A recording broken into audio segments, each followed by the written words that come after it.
मुख़्तसिर कहाणी। एक अमीर जो एक घोड़ो बीमार थी पियो ऐं मालिक डॉक्टर खे घुरायो। डॉक्टर घोड़े खे ॾिसी कुछ दवाऊं लिखी ॾिनियूं ऐं चयाईंसि त 10 ॾींहं खाराईंसि, पोइ बि अगरि ठीकु न थिए त मारे छॾिजांसि। उहो सभु कुझु घोड़े सां गॾु बीठल ॿकर ॿुधी रहियो हुयो। मालिक रोज़ घोड़े खे दवाऊं खाराईंदो हुयो।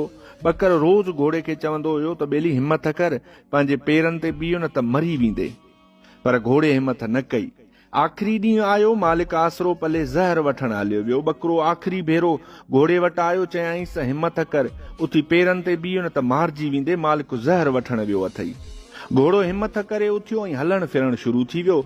मालिक ज़हर वठी वापसि आयो, ॾिठाई त घोड़ो ठीकु थी वियो आहे ऐं हले फिरे पियो। ख़ुशी मां घर वारनि खे सॾु कयाई त घोड़ो ठीकु थी वियो आहे। उन ख़ुशी में ॿकरो ज़िबह करियो। इन ॻाल्हि करण जो मक़सदु इहो आहे त बिल्कुलु ईअं ई कॾहिं कॾहिं ॿियनि जो ख़्यालु रखंदे रखंदे असां पाण ई क़ुर्बान थी वेंदा आहियूं।